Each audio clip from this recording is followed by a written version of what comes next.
សួស្តីអ្នកគ្រប់គ្នាបន្ទាប់ពីបែកគ្នាអស់រយៈពេល20ថ្ងៃរួចមកថ្ងៃនេះយើងនឹងជជែកគ្នាអំពី5មេរៀនជីវិតបន្ថែមពីសៀវយាន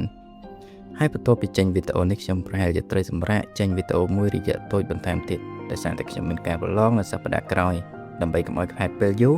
យើងចូលខ្លឹមសារតែម្ដងទេទី1ការជ្រើសរើសមនុស្សជុំវិញខ្លួននិងស្វែងរកគ្រូឲ្យត្រូវបើសិនជាសៀវយានមិនបានជួបលោកគ្រូយ៉ាងឡើយទេគេប្រហែលជាបន្តរស់នៅក្នុងភាពស្រងោត្រងាត់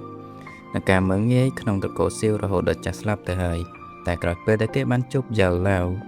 ហើយអនគោរពយកយ៉ាវឡាវធ្វើជាគ្រូគេក៏ខ្លាចជាចាប់ផ្ដើមមានក្តីសង្ឃឹមឡើងវិញហើយនៅក្រោមការលុតដងរបស់យ៉ាវឡាវគេបានប្រែក្លាយខ្លួនពីសម្រាមមកអាចវឹកហាត់កម្លាំងធាតុឡើងវិញយ៉ាវឡាវមិនត្រឹមតែជាគ្រូបង្រៀនក្បាច់គុនទេតែជាទីបង្អែកស្មារតីរបស់គេដែរដែលចាំជួយតម្រង់ទិសដៅជីវិតគេជានិច្ចដូចគ្នានេះដែរបើយើងនៅជំវិញមនុស្សអវិជ្ជមានដែលចាំតែបំបត្តិទឹកចិត្តយើងជីវិតយើងនឹងលិចលង់ទៅតាមនោះតាមបើយើងស្វែងរកគ្រូឬមនុស្សដែលមានបទពិសោធន៍និងបេះដូងល្អមកជួយណែនាំយើងគេនឹងបំភ្លឺផ្លូវឲ្យយើងដើរបានត្រឹមត្រូវនិងលឿនជាងមុន10ដងទៅទៀតទី2ការគ្រប់គ្រងអារម្មណ៍កំហឹងគឺជាអាវុធមិនមែនជាកំបិតមុខពីរនោះទេដែលណាឡានយ៉ានរ៉ានមកប្រកាសសម្បត្តិពាក្យជន់ឈ្លីកិត្តិយសរបស់គេនឹងគ្រូសាស្ត្រសៀវដល់ក្នុងផ្ទះក្នុងចិត្តសៀវយានក្តៅដោយកំអែបបំភ្លើងតែគេមិនបានធ្វើអ្វីលំអងខ្លៅដូចជាការវាយប្រហារភ្លាមៗនោះទេជាការពិត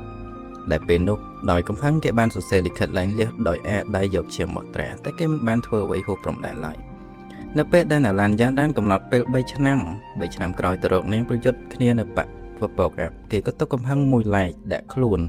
ខំប្រឹងវឹកហាត់លុតដំខ្លួនដើម្បីកសាងសមត្ថភាពដើម្បីស្ដារកិត្តិយសឲ្យខ្លួនគេនិងគ្រួសារសៀវនៅពេលដែលកិច្ចសន្យា3ឆ្នាំម្ដងជាក់ស្ដែងពេលមានគេរិះគន់ឬមើងងាយមនុស្សភាគច្រើនតែងតែតបតដោយកំហឹងភ្លាមដែលអាចធ្វើឲ្យខូចការធំការអត់ធ្មត់មិនមែនពីភាពទន់ជ្រាយនោះទេតែវាជាយុទ្ធសាស្ត្រនៃការគ្រប់គ្រងអារម្មណ៍រងចាំរហូតដល់យើងមានសមត្ថភាពគ្រប់គ្រាន់ទើបតបតទៅពួកគេវិញដោយលទ្ធផលទី3ភាពបត់បែននិងយុទ្ធសាស្ត្រក្នុងការរស់រានសៀវយានមិនមែនជាមនុស្សដែលចេះតែតទល់ដោយប្រើកម្លាំងបាយទាំងងងឹតងងល់នោះទេពេលជួបសត្រូវខ្លាំងជាងស្ទើរតែយកជីវិតរួចមិនកើតគេចេះប្រើល្បិចបន្លំខ្លួនវាឆ្មក់និងចេះរត់គេចខ្លួនពេលចាំបាច់ដើម្បីរក្សាជីវិតរបស់គេក្នុងសង្គមពិតភាពស្មោះត្រង់និងកម្លាំងចិត្តតែមួយមុខមិនទាន់គ្រប់គ្រាន់នោះទេយើងត្រូវចេះបត់បែនតាមកលៈទេសៈហើយចេះប្រើប្រាស់យុទ្ធសាស្ត្រវៃឆ្លាតការចេះដកថយមួយជំហានដើម្បីតស៊ូនៅថ្ងៃស្អែកមិនមែនជាភាពបរាជ័យនោះទេតែវាជាប្រាជ្ញាក្នុងការរស់រានទី4ការរក្សាចំណូលចិត្តលើខ្លួនឯងទោះគ្មាននរណាម្នាក់ជឿលើយើងក៏ដោយ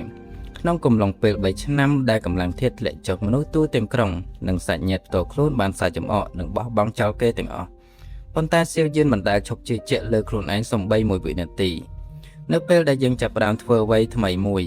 ឬពេលជួបការបរាជ័យនឹងគ្មាននរណាម្នាក់មកជឿជាក់លើក្តីសម័យរបស់យើងនោះទេអីដែលអាចជួយទប់យើងមិនឲ្យដួលនោះគឺជំនឿចិត្តផ្ទាល់ខ្លួនបើសំបីតែយើងខ្លួនឯងក៏លែងជឿជាក់លើខ្លួនឯងហើយនោះគ្មាននរណាម្នាក់អាចជួយយើងបានទៀតឡើយចំណុចចុងក្រោយការកសាងបណ្ដាញនិងការទិញបេះដូងមនុស្សសៀវយានមិនមែនដើរតួជាអ្នកក្លាហានឯកោរហូតនោះទេគេចេះបង្កើតសម្ព័ន្ធមិត្តចេះប្រើប្រាស់ជំនាញស្លថ្នាំដើម្បីទិញទឹកចិត្តអ្នកខ្លាំង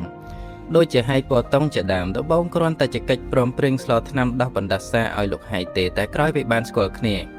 ឆ្លងកាត់ការប្រយុទ្ធជាមួយគ្នាពួកគេក៏ក្លាយជាសម្ព័ន្ធមិត្តនឹងគ្នារហូតដល់លោកហៃជួយគេឲ្យគេចរួចពីការតាមចាប់របស់បកពកអេបឲ្យ